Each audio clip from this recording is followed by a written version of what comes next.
BJP ಪ್ರತಿಭಟನೆಗೆ counter ಕೊಡಲಿಕ್ಕೆ ಕಾಂಗ್ರೆಸ್ ಕೂಡ ತಯಾರಿ ಮಾಡಿಕೊಳ್ತಾ ಇದೆ. ತುರ್ತು ಸುದ್ದಿಗೋಷ್ಠಿಯನ್ನು ಕರೆದಿದ್ದಾರೆ ಹುಬ್ಬಳ್ಳಿಯ ಶಾಸಕ ಪ್ರಸಾದ್ ಅಬ್ಬಯ್ಯ. ಪ್ರಸಾದ್ ಅಬ್ಬಯ್ಯ ಅವರ ಸುದ್ದಿಗೋಷ್ಠಿ ಇದೇ ವಿಚಾರಕ್ಕಿರುತ್ತೆ ಅಂತ ಹೇಳಿ ಶ್ರೀಕಾಂತ್ ಪೂಜಾರಿ ಕುರಿತು ದಾಖಲೆ ಬಿಡುಗಡೆ ಮಾಡುವಂತ ಸಾಧ್ಯತೆ ಇದೆ. ಬೆಳಗ್ಗೆ 10:30ಕ್ಕೆ ತುರ್ತು ಸುದ್ದಿಗೋಷ್ಠಿಯನ್ನು ಕರೆದಿದ್ದಾರೆ ಪ್ರಸಾದ್ ಅಬ್ಬಯ್ಯ. ಪ್ರಸಾದ್ ಅಬ್ಬಯ್ಯ ಅಲ್ಲಿನ ಶಾಸಕರಾಗಿದ್ದಾರೆ. ಹೇಳಿಕೆಯಲ್ಲಿ ಹುಬ್ಬಳ್ಳಿಯಲ್ಲಿ ಅನೇಕ ಕ್ಷಿಪ್ರ ಬೆಳವಣಿಗೆಗಳನ್ನು ನಾವು ನೋಡ್ತಾ ಇದ್ದೇವೆ.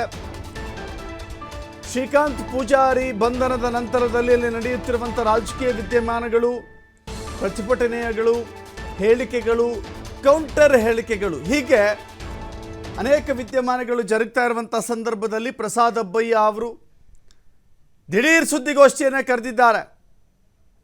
ನಿನ್ನೆಯೂ ಕೂಡ ಪ್ರಸಾದ್ ಅಬ್ಬಯ್ಯ ಹೇಳಿದರು, ಇದು ಕಾನೂನಿನ ಪ್ರಕ್ರಿಯೆ ನಡೀತಾ ಇದೆ ಅಷ್ಟೇ ಅಂತ ಹೇಳಿ ಇವತ್ತು ಒಂದು ಸುದ್ದಿಗೋಷ್ಠಿ ನಡೆಸ್ತಾ ಇದ್ದಾರೆ. ಸೊ ಅಲ್ಲಿಗೆ 1992 ಪ್ರಕರಣ, 95ರಲ್ಲಿ ಅವರ ಬಂಧನ, ಅನಂತರ ಬಿಡುಗಡೆ, ಏನೆಲ್ಲ ಚಟುವಟಿಕೆಗಳು ನಡೆದಿದೆ ಇಲ್ಲಿವರೆಗೂ. ಯಾಕಂತ ಹೇಳಿದರೆ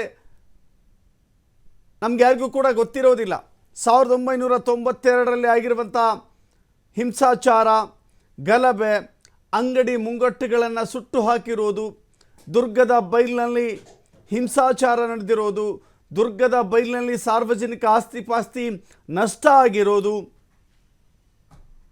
30 ವರ್ಷಗಳ ಹಿಂದೆ ನಡೆದಿರುವಂಥ ಸಮಗ್ರ ಚಿತ್ರಣ ಏನಿತ್ತು, ಶ್ರೀಕಾಂತ್ ಪೂಜಾರಿ ಅವರ ಪಾತ್ರ ಏನಿತ್ತು, ಪ್ರತಿಭಟನೆ ಮಾಡಲಿಕ್ಕೆ ಸಂವಿಧಾನ ನಮಗೆ ಹಕ್ಕು ಕೊಟ್ಟಿದೆ, ಕಾನೂನನ್ನು ಕೈಗೆತ್ತಿಕೊಳ್ಳುವ ಅಧಿಕಾರ ಯಾರಿಗೂ ಕೊಟ್ಟಿಲ್ಲ.